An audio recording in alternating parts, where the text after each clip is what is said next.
तीन बातें हर एक भक्त के जीवन में जरूर होनी चाहिए, क्योंकि जीवन में सुधार की बहुत आवश्यकता है। हम सब के जीवन में बहुत से अवगुण भरे हैं। श्री रामचरितमानस में कहा गया है, होय विवेक मोह भ्रम भागा, तब रघुनाथ चरण अनुरागा। सखा परम परमार्थ एहु, मन क्रम वचन राम पद नेहु। अर्थात विवेक होने पर मोह रूपी भ्रम भाग जाता है, तब अज्ञान का नाश होने पर श्री रघुनाथ जी के चरणों में प्रेम होता है। मन वचन और कर्म से श्री राम जी के चरणों में प्रेम होना, यही सर्वश्रेष्ठ परमार्थ है। प्यारे सज्जनों, हम सब के जीवन का परम लक्ष्य है भगवान के चरणों में सच्ची प्रीति। तीन बातें हर एक भक्त के जीवन में होना बहुत जरूरी है: प्रतीक्षा, समीक्षा और परीक्षा। प्रतीक्षा भगवान की, समीक्षा संसार की और परीक्षा स्वयं की। भक्ति के मार्ग में प्रतीक्षा बहुत जरूरी है। प्रभु एक दिन जरूर आएंगे, कृपा करेंगे, ऐसा विश्वास रखते हुए प्रतीक्षा करें। बहुत प्रतीक्षा करने के बाद सबरी की कुटिया में भगवान आए थे। सबरी ने बहुत प्रतीक्षा की थी। उसके गुरु ने वचन कहे थे। यही गुरुजी ने बोला था कि प्रभु श्री राम तेरे घर तुझसे मिलने के लिए एक दिन जरूर आएंगे। सबरी ने यह नहीं पूछा था कि गुरुजी भगवान कब आएंगे। सिर्फ गुरुदेव के वचनों को उसने मान लिया, उनके वचनों पर उसने विश्वास कर लिया, कोई भी तर्क वितर्क नहीं किया। क्योंकि कहा भी गया है, सतगुरु वैद वचन विश्वासा।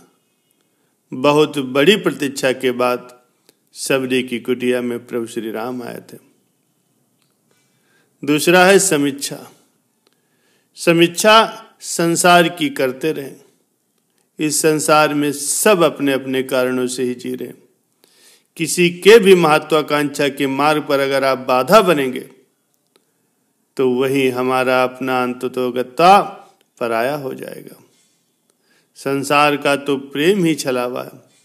संसार को जितना जल्दी समझ लें उतना ही अच्छा है, ताकि प्रभु के मार्ग पर हम जल्दी से आगे बढ़ जाएं।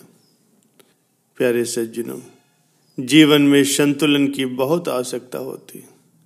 हमारे भीतर अनुकूलता प्रतिकूलता दोनों में ही मानसिक उद्वेग होता है।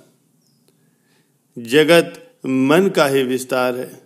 अनुकूलता प्रतिकूलता मन की ही प्रवृत्तियां हैं। मन के अंदर संकल्प विकल्पों का तांता लगा रहता है। सभी कामनाओं का मूल स्थान तो मन ही है। उस मन में जब तक भगवान विराजमान नहीं होंगे, उनकी प्रीत नहीं होगी, तब तक जगत गहरी पैठ बना रहता। दुख सुख हानि लाभ, जीवन मरण अपयश, ये सभी वृत्तियां जीव को हमेशा ही नचाती रहती। क्योंकि कहा भी गया है, फिरत सदा माया कर प्रेरा, काल कर्म शुभाव गुण घेरा, कबहु कर करुणा नर देहि, देत ईश बिन हेतु स्नेहि। प्यारे सज्जनों, तो क्या परमात्मा ने इसीलिए करुणा करके ये मनुष्य शरीर दिया था कि जाओ और संसार में ऐश करो, संसार के भोग पदार्थों में ही अपना जीवन नष्ट कर दो? विचार करें, ये कहाँ तक ठीक है? ये सब जो हम लोग तेरा और मेरा कर रहे हैं, ये संसार के लोग इसमें ही उलझे हुए हैं। जो ये मेरा है वो तो मेरा है ही, लेकिन जो तेरा है वो भी मेरा है। भगवान बड़े दयालु, जीव का कल्याण करना उनका स्वभाव है। भगवान भक्त के भाव को खूब समझते हैं और भक्त को अपने बालक की तरह रखते हैं कि ये मेरा भक्त कहीं मुझसे रूठ न जाए। भगवान 14 वर्ष के बाद अयोध्या वापस आए और अपनी सखाओं का परिचय करवाने हेतु गुरु वशिष्ठ के पास गए और अपनी सखा से बोले, पुण्य रघुपति सब सखा बुलाए, मुनि पद लागहु सकल सिखाए। गुरु वशिष्ठ कुल पूज हमारे, इनकी कृपा दनुज रन मारे। फिर श्री रघुनाथ जी ने सभी सखाओं को बुलाया और सबको यही बताया कि मुनि के चरणों में लगे रहो। ये गुरु वशिष्ठ हमारे कुल के पूज्य हैं, इन्हीं की कृपा से ही हमने रण में समस्त राक्षसों को मारा है। प्रभु का आदेश शिरोधार्य करके सब एक दूसरे का मुंह देखने लगे कि पूरी रणभूमि में तो गुरु जी का कहीं दर्शन भी नहीं हुआ और विजय श्री सब गुरु वशिष्ठ जी को मिल रही। प्यारे सज्जनों, परमात्मा की लीला को समझना प्रत्येक जीव मात्र के बस की बात नहीं। पल भर के सुख में परमात्मा को भूल जाता है और पल भर के दुख में परमात्मा पर ही प्रश्नवाचक चिन्ह लगा देता है। लेकिन प्रतिकूल स्थिति में भी वो ईश्वर कल्याण ही करते होते हैं।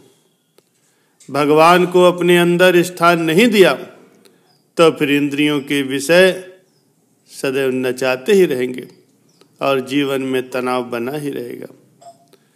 ये चराचर जगत उसकी ही रचना है, मनुष्य उसकी सर्वश्रेष्ठ कृति है। ये शरीर ऐसा सोपान है जहाँ से ऊपर भी जाया जा सकता है और नीचे भी गिरा जा सकता है।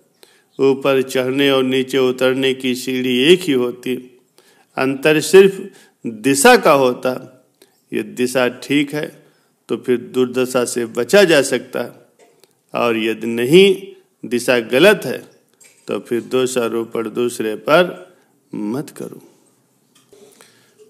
प्यारे सज्जनों, कहा भी गया है, नित्य कृत कर्म भोग शब्राता।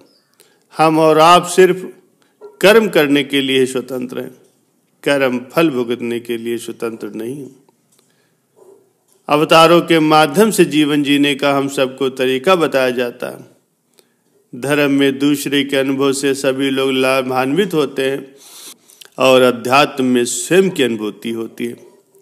मानव श्रद्धामय है, किसी न किसी के प्रति तो उसके अंदर श्रद्धा होगी ही, चाहे राम के प्रति हो, कृष्ण के प्रति हो या किसी अन्य के प्रति। श्रद्धा किसी के भी प्रति हो, जीवन तो भगवान राम के ही जैसा होना चाहिए।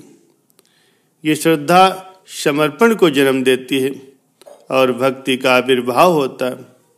भक्ति से फिर विश्व के प्रति शमत और जगत के प्रति वैराग्य उत्पन्न होता है। भगवान के चरण में प्रीत जागती है और आत्म कल्याण का मार्ग प्रशस्त होता है।